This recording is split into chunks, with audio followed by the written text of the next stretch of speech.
तो आज मैं आप सबके सामने एक ऐसी लड़की की कहानी लगा लो, उसकी ज़िंदगी की, तो वो शेयर करना चाहती हूँ कि समाज में कैसे-कैसे लोग होते हैं, कैसी-कैसी सोच होती है, कैसी-कैसी विचारधाराएँ होती हैं ये सब।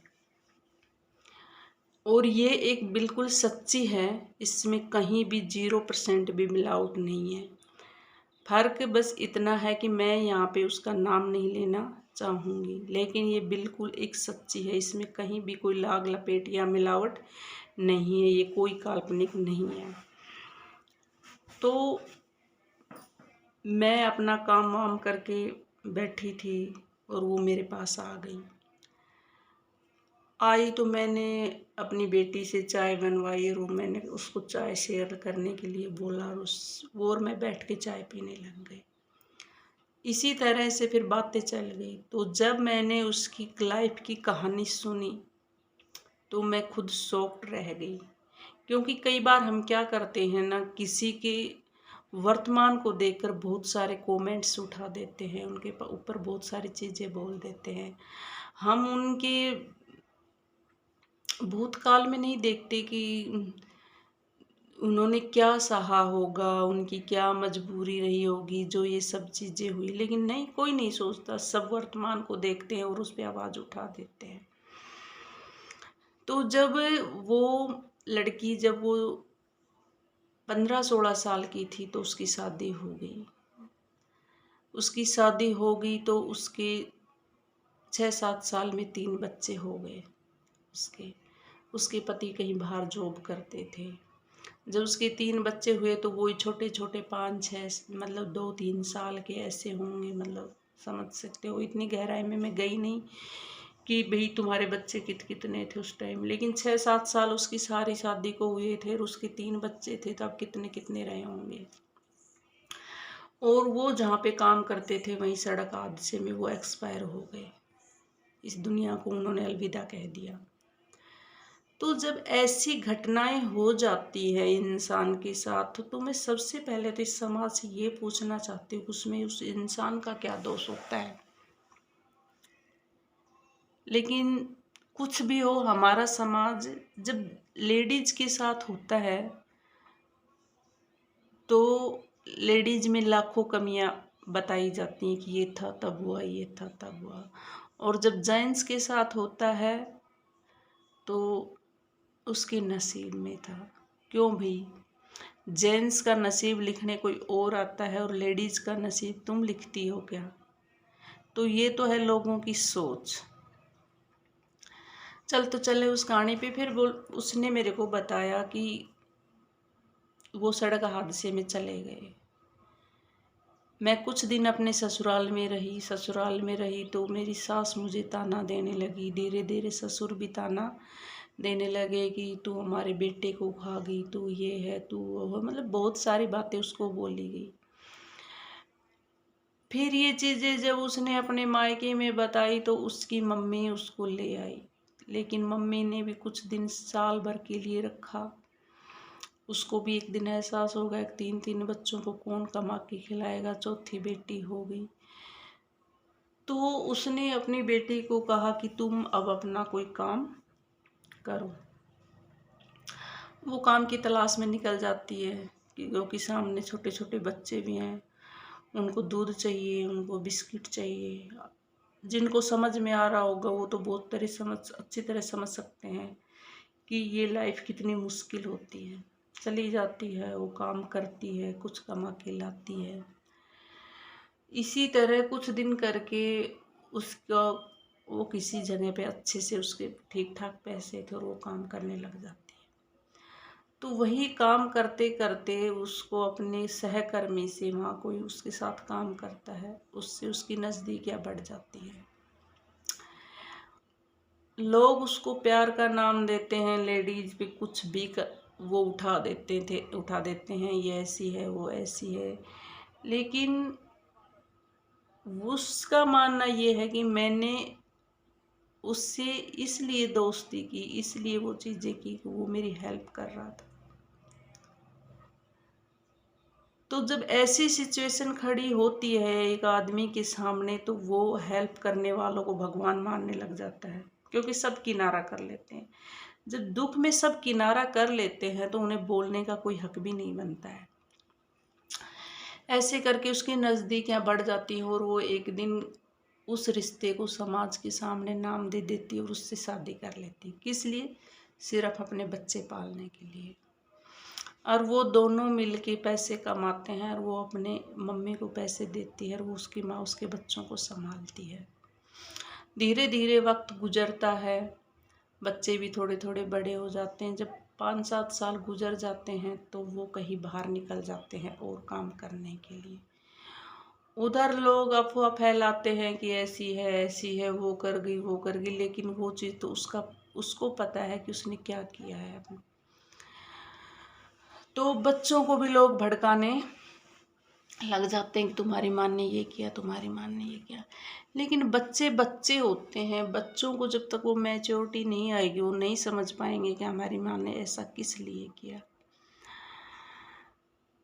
वो बाहर आ जाती है, पैसे भेजती रहती है, बच्चे धीरे धीरे अच्छे पढ़ जाते हैं। तो बड़े वाले बेटे को भी ITI करा देती है, छोटे वाले बेटे को भी कोई पॉलिटेक्निकल वगैरह करवा रही थी, बेटे की भी शादी हो जाती है, बेटे की बहू आ जाती है। तो फिर वो जब कमा रही थी तो उसी टाइम सबको दिखने लगा उसके पैसे से, तो सारे रिश्ते भी जुड़ जाते हैं। उस टाइम जो रिश्ते उससे दूर भागे थे तो सारे रिश्ते नज़दीक आने की कोशिश करते हैं। लेकिन जब एक औरत इतनी टूट जाती है, इस तरह से उसके साथ हो जाता है, तो वो उन रिश्तों को बहुत मुश्किल से अपनाती है। लेकिन अपने बच्चों पे वो आज भी जी और जान छिड़कती है, क्योंकि उन बच्चों के लिए उसने वो कदम उठाया था। धीरे धीरे करके वो अपने बहू और बेटों को भी अपने पास बुला लेती है, वो उनको यहाँ पे काम दिला देती है, वो अपने पास रखती है, वो काम करने लगते हैं। किस कारण से, क्या है क्या नहीं है, बेटा माँ पर उंगलियां उठाने लगता है, आप तू ऐसी है, तू ऐसी है, तूने ये किया, तूने ये किया। तो जब माँ तुम्हें पाल रही थी और पैसे दे रही थी, जब तो कुछ नहीं था, और जो तुम इतने बड़े हो गए, तुम्हारी शादी हो गई, तो तुम भड़क रहे हो। तो मैं उन बच्चों से ये कहना चाहती हूँ जो इतने बड़े हो गए हैं, शादी हो गई है, तो आप आज वर्तमान को न देखो, अपनी माँ का भविष्य देखो। आप उस जगह पे खड़े होके देखो कि जब आप 2-3 साल के हो और आप अकेले हो, तो आप क्या करोगे? सब आपका साथ छोड़ देंगे। जब वो मेरे को अपनी जिंदगी की ये सब चीजें बता रही थी तो मैं चुपचाप सुन रही थी बस, क्योंकि मेरे अंदर बहुत सारी चीजें उमड़ रही थी, बहुत सारे सवाल उमड़ रहे थे कि दुनिया में कैसा कैसा होता है। बेटा, जिस बेटे के लिए उसने ये सब कुछ किया, जिस औलाद के लिए उसने ये सब कुछ किया, वो ही औलाद आज उसको मुंह आए जो बोल रही थी। जब समाज ने बोला तो वो औरत नहीं टूटी। देखो एक चीज, जब समाज ने उसको बोला उस टाइम पे तूने ऐसा कर लिया, ऐसा कर लिया, वो नहीं टूटी। लेकिन एक औलाद ने तोड़ दिया और औलाद से टूट गई। क्यों? क्योंकि उसने उस औलाद के लिए ही ये किया था, न कि जब वो लोग वो कह रहे थे उसके बारे में उनके लिए किया था। तो जब वो मेरे को ये चीज़ें बता रही थी तो मैं बैठी बैठी चुपचाप सुन रही थी, मैं कुछ बोल नहीं पा रही थी। मेरे अंदर बहुत सारी चीज़ें उमड़ रही थी। नहीं तो मेरी आदत एक ऐसी है, जब आदमी कोई मेरे से बात करता है तो मैं सही गलत पे बोलती हूँ बीच में। लेकिन जिस दिन मैं चुपचाप बैठी थी, मैं कुछ भी बोल नहीं पा रही थी, कुछ भी, तो शायद उस आत्मा, दुखी आत्मा की आवाज़ उस परमात्मा तक पहुँच रही थी। तो मैं उस समाज से, उस समाज के यंग बच्चों से, जनरेशन से ये कहना चाहती हूँ कि जो अपने माँ बाप को ऐसे बोल देते हैं, जिन्होंने इतना स्ट्रगल किया है तुम्हारे लिए, तो आप एक बार उनकी जगह अपने आप को खड़ा करके देखें। एक बार सोचें कि हमारे लिए हमारे पेरेंट्स ने क्या किया। देखो, समाज में सभी तरह के लोग होते हैं। मैं ये नहीं कहती सब अच्छे होते हैं, मैं ये नहीं कहती सब बुरे होते हैं। माँ तो एक वो माँ भी होती है जो एक बच्चे को जन्म देते ही नाली में फेंक देती है या फिर कहीं भी फेंक देती है गड्ढे उड्ढे में, वो भी तो माँ ही होती है ना। लेकिन फिर भी लोग कह देते हैं कि माँ कुपत्ती ना होए। अगर माँ कुपत्ती ना होए, औलाद ही कुपत्ती हो से, तो वो कौन सी माँ से जो पैदा करके फेंक देती हैं? माँ ही तो है ना। तो सब माएँ भी एक नहीं होती, सब औलाद भी एक नहीं होती। लेकिन अपने समाज में 90% जब लड़कियों के साथ हादसा हो जाता तो उंगली उठाई जाती है और उसका हर तरह से साथ छोड़ दिया जाता है। 10% वो लड़कियां खुश नसीब है जिनको साथ मिलता है, जिनको उठाया जाता है और वो खड़ी हो जाती हैं। नहीं तो 90% का यही हाल है। आप किसी भी ऐसी लड़की से जाके मिल लीजिए जिनके साथ ये हादसा हुआ है, 90% लेडीज ऐसी मिलेंगी जिन्होंने अपने दम पर बच्चे पाले हैं।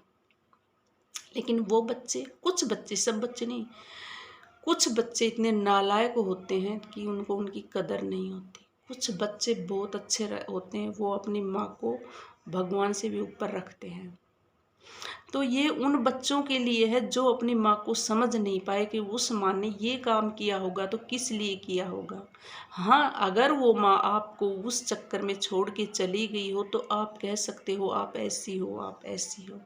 लेकिन जो माँ आपको पाल रही है, आपका सब कुछ कर रही है, उस माँ पे आप उंगली उठाते हो तो भाई परमात्मा भी रोता है, क्योंकि उसने ये सब कुछ तुम्हारे लिए किया है।